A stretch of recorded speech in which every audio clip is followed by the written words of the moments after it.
घर के अंदर जैसे ही अदिति की तबीयत बिगड़ने लगी, पूरा वातावरण एकदम बदल गया। सुबह तक जो घर हंसी मजाक से गूंज रहा था, अब वहां हर चेहरा चिंता में डूबा था। अदिति को तेज बुखार चढ़ गया था और उसका चेहरा पीला पड़ गया था। डॉक्टर को तुरंत बुलाया गया, लेकिन तब तक उसकी हालत और बिगड़ने लगी थी। सब लोग उसके आसपास खड़े होकर उसकी देखभाल में लग गए थे। कोई दवा दे रहा था, कोई माथे पर ठंडी पट्टियां रख रहा था। ऋषि का मन बेचैन था, लेकिन वह भी कुछ कर नहीं पा रहा था। वह जानता था कि उसे आज झनक के कॉलेज में उसके एडमिशन फॉर्म के लिए जाना था, लेकिन अब अदिति के बीमार पड़ने के कारण घर से बाहर निकलने की अनुमति मिलना असंभव था। ऋषि के मन में लगातार एक ही बात चल रही थी, कहीं झनक का एडमिशन न रह जाए। वह जानता था कि कॉलेज में आज ही अंतिम तारीख है और फॉर्म पर लोकल गार्डियन के साइन के बिना फॉर्म स्वीकार नहीं किया जाएगा। लेकिन घर की हालत देखकर वह कुछ कह भी नहीं पा रहा था। उसकी माँ और बाकी परिजन उसे बार बार कहते, ऋषि कहीं मत जाना बेटा, अदिति को अभी तुम्हारी जरूरत है। वह सिर हिलाकर बस यही जवाब देता, ठीक है माँ, मगर भीतर ही भीतर उसकी बेचैनी बढ़ती जा रही थी। उधर झनक के मन में भी उथल पुथल मची हुई थी। कॉलेज का फॉर्म उसके हाथ में था और आखिरी तारीख सिर पर।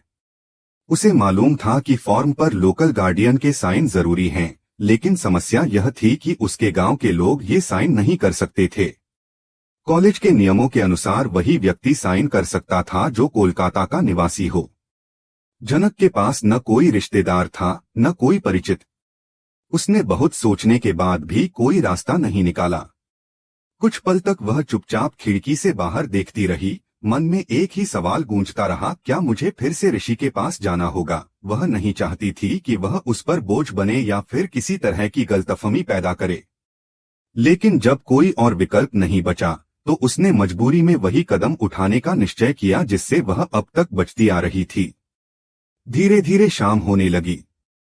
झनक ने अपने फॉर्म को बैग में रखा और भारी मन से ऋषि के घर की ओर चल दी। रास्ते भर वह सोचती रही कि क्या ऋषि इस वक्त उससे नाराज होगा, क्या उसके घर वाले उसे देखकर ताने देंगे? पर उसके पास कोई और उपाय भी तो नहीं था। उसकी आंखों में हल्का डर था, लेकिन भीतर कहीं एक उम्मीद भी थी कि शायद ऋषि उसकी मदद कर देगा। उधर ऋषि के घर का माहौल और भी गंभीर हो गया था। अदिति बिस्तर पर लेटी हुई थी, उसकी आंखें बंद थीं और माथे पर ठंडी पट्टियां रखी जा रही थीं। तभी बाहर कार का हॉर्न बजा और किसी ने दरवाजा खटखटाया। नौकर ने दरवाजा खोला तो सामने झनक खड़ी थी। उसके हाथ में एक फाइल थी और चेहरे पर घबराहट साफ झलक रही थी। घर के बाकी लोग उसे देखकर अचंभित रह गए। किसी ने सोचा भी नहीं था कि वह इस हालत में यहाँ आएगी। ऋषि जब कमरे से बाहर आया और झनक को देखा तो पल भर के लिए चुप रह गया। उसे समझ नहीं आया कि वह क्या कहे। झनक ने झिझकते हुए कहा, मुझे आपसे कुछ जरूरी काम था, इसलिए आई हूँ। यह फॉर्म आज ही जमा करना है और इस पर लोकल गार्डियन के साइन जरूरी हैं। मेरे पास कोई और नहीं है। उसकी आवाज धीरे धीरे कांपने लगी। घर के बाकी सदस्य उसे घूरने लगे, जैसे उसकी मौजूदगी ही किसी बड़ी बात का कारण हो।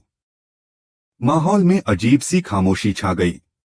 अदिति के कमरे से दवा की हल्की सी गंध आ रही थी और झनक के हाथ में वह फॉर्म जैसे कांप रहा था। ऋषि ने कुछ पल सोचा, फिर बिना कुछ कहे फॉर्म उसके हाथ से लिया। उसने देखा कि बाकी सब कॉलम पूरे हैं, बस गार्डियन के सिग्नेचर बाकी हैं। उसने कलम उठाई और सबके सामने उस फॉर्म पर साइन कर दिया। यह दृश्य देखकर सभी दंग रह गए। जिस बात की किसी ने उम्मीद नहीं की थी, वह हो गया था। ऋषि ने झनक के फॉर्म पर अपने नाम से साइन कर दिए थे। उसी समय अदिति की मां ने देखा और वह भीतर से सन्न रह गईं। ठीक उसी वक्त अदिति ने आंखें खोली और दरवाजे की ओर देखा, जहां ऋषि और झनक आमने सामने खड़े थे।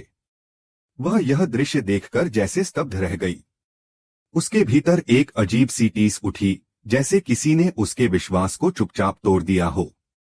अनिरुद्ध और अर्शी को जब यह खबर मिली कि अदिति बीमार है, तो वे दोनों तुरंत ऋषि के घर पहुंच गए। उन्होंने दरवाजे पर कदम रखते ही देखा कि झनक वहां मौजूद है और ऋषि अभी अभी कुछ दस्तावेज पर साइन कर रहा है। अर्शी की आंखों में एक पल के लिए गुस्सा और शक दोनों एक साथ उभर आए। उसने अनिरुद्ध की ओर देखा और धीमे स्वर में कहा, देखा, मैं कहती थी ना, यह लड़की फिर से ऋषि की जिंदगी में लौट आएगी। अनिरुद्ध ने कुछ नहीं कहा, बस सब कुछ चुपचाप देखता रहा। झनक ने धन्यवाद कहा और वहां से जाने लगी, लेकिन उसके कदम भारी थे। वह महसूस कर सकती थी कि सबकी निगाहें उस पर थीं। ऋषि ने भी कुछ नहीं कहा, बस उसे जाते हुए देखता रहा। शायद उसके मन में भी सैकड़ों सवाल घूम रहे थे, क्या उसने सही किया या गलत? लेकिन उसके लिए उस वक्त सबसे जरूरी था झनक का एडमिशन, उसके सपनों को पूरा करना। अदिति बिस्तर पर लेटी हुई थी, लेकिन उसकी आंखें उस दरवाजे की ओर टिकी थीं जहां कुछ देर पहले झनक खड़ी थी। उसका दिल जैसे अंदर से टूट गया था। उसे ऐसा लगा जैसे किसी ने उसके भीतर के सन्नाटे को झकझोर दिया हो। बुखार अब कम था, लेकिन अंदर की जलन बढ़ गई थी। उसे समझ नहीं आ रहा था कि जो उसने देखा वह सच था या कोई भ्रम। घर का माहौल फिर से बदल गया था। जहां कुछ देर पहले चिंता थी, अब वहां एक अनकही बेचैनी फैल गई थी। सबको लगा जैसे कोई नई कहानी शुरू हो चुकी है, जो आने वाले दिनों में सबकी जिंदगी बदल देगी। और सच भी यही था, क्योंकि उस दिन ऋषि के एक साइन ने न सिर्फ झनक की जिंदगी का रास्ता बदला, बल्कि कई दिलों के बीच दीवारें भी खड़ी कर दी। झनक जैसे ही घर में दाखिल हुई, चारों तरफ सन्नाटा छा गया। सभी की निगाहें उसी पर टिक गईं। किसी को यकीन नहीं हुआ कि वह इस हालत में यहाँ आएगी, खासकर तब जब अदिति की तबीयत इतनी नाजुक थी। ऋषि ने उसकी आंखों में झांका तो महसूस किया कि उसके भीतर कुछ गहरा तूफान चल रहा है। वह घबराई हुई थी, लेकिन फिर भी उसकी आंखों में दृढ़ता साफ झलक रही थी। ऋषि तुरंत समझ गया कि झनक किसी बड़ी परेशानी में है। उसने धीमे स्वर में कहा, झनक, तुम यहाँ। सब ठीक तो है? झनक ने गहरी सांस लेते हुए कहा, मुझे आपसे एक जरूरी काम था। कॉलेज का फॉर्म आज जमा करना है, लेकिन उस पर लोकल गार्डियन के साइन जरूरी हैं। मुझे किसी ऐसे व्यक्ति की जरूरत है जो कोलकाता में रहता हो, वरना मेरा एडमिशन रद्द हो जाएगा। कमरे में बैठे सभी लोग एक दूसरे की ओर देखने लगे। किसी के चेहरे पर सहानुभूति थी तो किसी पर तिरस्कार। तभी परिवार के मुखिया, जो अब तक चुप थे, गंभीर स्वर में बोले, बेटी, यह बात तुम समझ लो, हम किसी की जिम्मेदारी नहीं ले सकते। यह हमारे घर का नियम है। और मुखिया जी तुम्हारे नहीं हैं। यह घर तुम्हारे किसी काम का नहीं। झनक ने चुपचाप सिर झुका लिया, लेकिन उसकी आंखों में दर्द साफ झलक रहा था। इतने में अनिरुद्ध, जो अब तक खामोश खड़ा था, अचानक गुस्से से भड़क उठा। उसने ऊंची आवाज में कहा, तुम्हारी हिम्मत कैसे हुई यहाँ आने की? बार बार इस घर में आकर तमाशा क्यों करती हो? तुम्हारा इस घर से कोई लेना देना नहीं है। उसका स्वर इतना तीखा था कि पूरे कमरे में तनाव फैल गया। झनक ने धीरे से अपना सिर उठाया और दृढ़ नजरों से अनिरुद्ध की ओर देखा। उसके चेहरे पर अब डर नहीं था, बल्कि आत्मविश्वास की चमक थी। उसने शांत लेकिन कड़े स्वर में कहा, आपको हमारे बीच में बोलने की कोई जरूरत नहीं है। मैंने आपसे मदद नहीं मांगी और न ही मुझे आपकी जरूरत है। मैं यहाँ सिर्फ अपना हक मांगने नहीं, बल्कि अपना भविष्य बचाने आई हूँ। उसकी आवाज की ठहराव ने पूरे माहौल को पल भर में बदल दिया। हर कोई उसके शब्दों से दंग रह गया। ऋषि यह सब देखता रहा, उसकी आंखों में उलझन थी। उसे महसूस हो रहा था कि झनक सही है, लेकिन वह जानता था कि अदिति की मौजूदगी में यह मुद्दा और भी जटिल हो जाएगा। उसने धीरे से अदिति की ओर देखा, जो बिस्तर पर बैठी थी और पूरी घटना को खामोशी से देख रही थी। ऋषि ने धीमे स्वर में कहा, अदिति, तुमने मुझसे वादा किया था कि अगर कभी झनक को मदद की जरूरत होगी तो तुम उसका साथ दोगी। अब वही वक्त आ गया है। कृपया उसके फॉर्म पर साइन कर दो। अदिति ने पहले उसकी ओर देखा, फिर झनक की तरफ। कुछ पल तक वह चुप रही, फिर ठंडे स्वर में बोली, मैं झनक की जिम्मेदारी नहीं उठा सकती और न ही तुम्हें ऐसा करने दूंगी। तुम जानते हो ऋषि, इसका मतलब क्या है? अगर आज तुमने इसके फॉर्म पर साइन कर दिए तो यह लड़की फिर से तुम्हारी जिंदगी में लौट आएगी, और मैं यह कभी नहीं चाहूंगी। उसकी आवाज में नफरत और असुरक्षा दोनों थे। ऋषि की मां ने बीच में आकर कहा, अदिति सही कह रही है बेटा, हम सबने इस लड़की के कारण पहले ही बहुत कुछ झेला है। अब फिर से वही सब शुरू मत करो, छोड़ दो इसे इसके हाल पर। लेकिन ऋषि की आंखों में एक अलग ही दृढ़ता थी। उसने शांत स्वर में कहा, आप सब नहीं समझते, यह किसी का एहसान नहीं है, यह इंसानियत है। अगर मैं आज झनक की मदद नहीं करता तो शायद यह लड़की अपना भविष्य खो देगी। मैं किसी के खिलाफ नहीं जा रहा, लेकिन सही को सही कहना मेरी आदत है। उसकी बातों से घर का माहौल और भी गंभीर हो गया। अनिरुद्ध फिर से बोला, ऋषि तुम्हें समझ नहीं आ रहा क्या?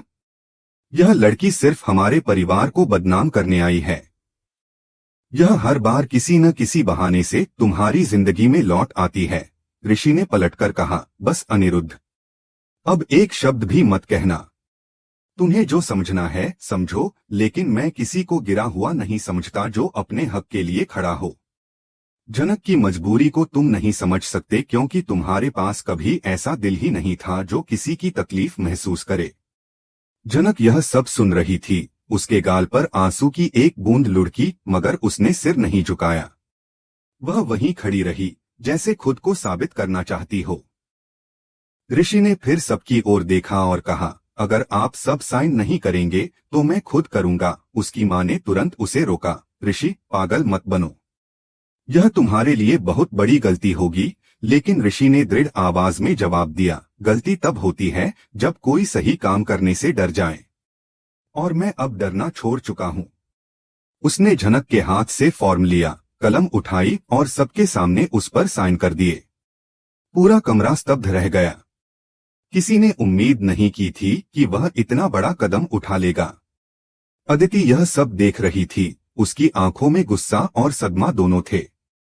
उसका चेहरा लाल हो गया, जैसे भीतर कुछ जलने लगा हो। उसने धीमे स्वर में कहा, तो आखिर तुमने वही किया जो मैं सोच रही थी। तुमने झनक को फिर से अपनी जिंदगी में जगह दे दी। ठीक है ऋषि, अब जो होगा उसकी जिम्मेदारी तुम्हारी होगी। ऋषि चुप रहा, लेकिन उसके चेहरे पर कोई पछतावा नहीं था। उसने फॉर्म झनक को थमाया और कहा, अब जाओ, तुम्हारा एडमिशन हो जाएगा। किसी और की बातों से अपने सपनों को मत रोकना। झनक ने उसकी ओर देखा, कुछ कहना चाहा, पर शब्द नहीं निकले। उसकी आंखों में कृतज्ञता थी और वह धीरे धीरे वहां से निकल गई। घर के अंदर अब केवल खामोशी थी। हर कोई सोच में डूबा था कि ऋषि ने जो किया वह सही था या गलत। लेकिन एक बात साफ थी, इस साइन ने सबकी जिंदगी की दिशा बदल दी थी। अदिति का दिल टूटा, अनिरुद्ध के मन में नफरत और बढ़ी, और झनक के दिल में एक नया साहस जन्मा। उस दिन का वह एक फैसला आने वाले दिनों में झनक, ऋषि और अदिति तीनों की जिंदगी का सबसे बड़ा मोड़ बन गया।